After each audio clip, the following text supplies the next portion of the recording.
पहुँचे हैं, क्या क्या बताया है? भारतीय जनता पार्टी का अल्पसंख्यक मोर्चा लगातार उन बूथों पर काम कर रहा है जहां भारतीय जनता पार्टी हारी है, लगातार चुनाव हारी है।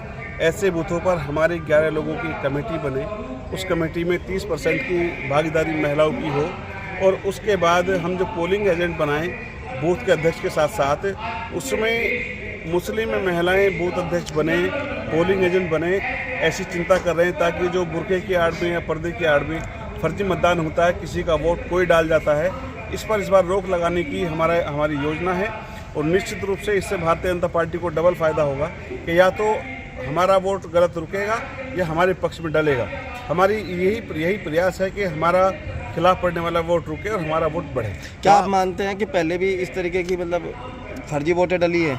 देखिए, मैं अक्सर चुनाव मैंने बहुत नज़दीक से देखे हैं कि ये होता है कि समाज में कोई घर पर नहीं है, कोई बाहर गई हुई है या कोई है नहीं उसका वोट, ऐसा वोट डल जाता है, उसको कोई रोक भी नहीं पाता है। जब महिला कार्यकर्ता होगी तो निश्चित रूप से वो वोट पढ़ पाएगा, उसके आईडी चेक कर पाएगी, उसका चेहरा देख पाएगी और चेहरा देखने के बाद जब आईडी का मिलान करेगी गलत वोट होगी तो उसको रोका जा सकता है। आपने बताया कि जो कैराना से सपा प्रत्याशी है इकरा हसन, वो मुस्लिमों को बरगलाने का काम कर रही है। लगातार देखिए उनके परिवार की पृष्ठभूमि रही है कि वो मुसलमानों को डराकर बहकाकर भटकाकर वोट लेते रहे, भाजपा का डर दिखाते रहे। लेकिन जब मोदी जी की सरकार आई तो जब सबका साथ, सबका विकास, सबका विश्वास केवल कहा नहीं करके दिखाया और आज 4.5 करोड़ लाभार्थी उत्तर प्रदेश के अंदर के अल्पसंख्यक वर्ग से हैं। ऐसा समाज जिसको कभी दूसरी पार्टियों ने सोचा नहीं, केवल वोट बैंक बनाया, आज मोदी जी ने उसको लाभार्थी बनाया है।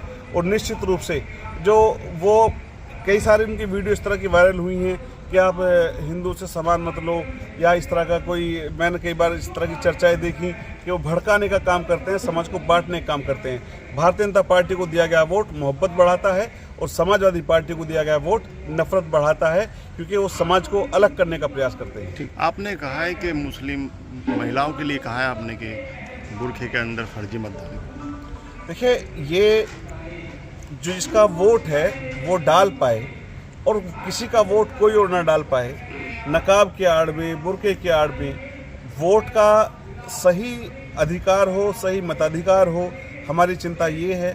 और हमारे पक्ष में वोट पड़े, कमेटी बनाकर, बूथ अध्यक्ष बना करके हमारा ये प्रयास है। आप मानते हैं मुस्लिम महिलाएं जो है फर्जी मतदान करती है बुरखे के आड़ में? कई बार पिछले चुनाव में भी शिकायत रही है और मैंने तो चुनाव को नज़दीक से देखा है, ये अक्सर होता है। हमारी इस पर निगाह है और हम इस पर काम कर रहे हैं। अच्छा, कितने बूथ है शामली के अंदर? लगभग अभी हमने 300 बूथों की जो लिस्ट इनको दी है, जिस पर बूथ अध्यक्ष बनाने का, बूथ कमेटी बनाने का काम यहाँ का मोर्चा करेगा। तो एक बूथ पर कितनी महिलाएं रहेंगी? लगभग 3 से 4 महिलाएं रखने का हमारा प्रयास है। 11 लोगों की कमेटी बनाने के लिए हम लोग प्रयास कर रहे हैं। लगातार आपके प्रत्याशी का विरोध हो रहा है गाँव। देखिए, भारतीय जनता पार्टी 400 की 400 सीट इस बार जीतने वाली है। उत्तर प्रदेश की 80 से सीट जीतने वाली है। विरोध कराने वाले जो लोग हैं वो पराजित हो सकते हैं, लेकिन आप जब देखेंगे चुनाव के दिन भारतीय जनता पार्टी ही जीतेगी, क्योंकि भारतीय जनता पार्टी ने जो काम पिछले 10 सालों के अंदर किए हैं, पहला प्रधानमंत्री देश के हैं जिन्होंने सबका साथ, सबका विकास केवल कहा नहीं है और उत्तर प्रदेश को एयरपोर्ट का प्रदेश, सड़कों का प्रदेश, व्यापार दिया, दंगा मुक्त प्रदेश दिया।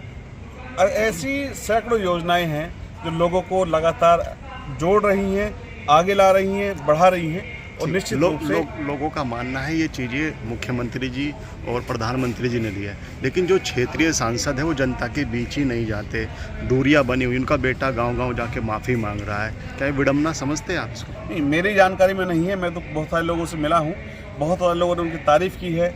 अच्छा कैंडिडेट है, उनसे भला कैंडिडेट कोई हो नहीं सकता। तो मुझे तो लगता है कि कुछ विरोधी इस तरह की अफवाह उड़ा सकते हैं, लेकिन भारतीय जनता पार्टी का प्रत्याशी सबके बीच रहने वाला, जनता का नायक, जनता का नेता और लोगों के बीच रह करके काम करने वाला व्यक्ति।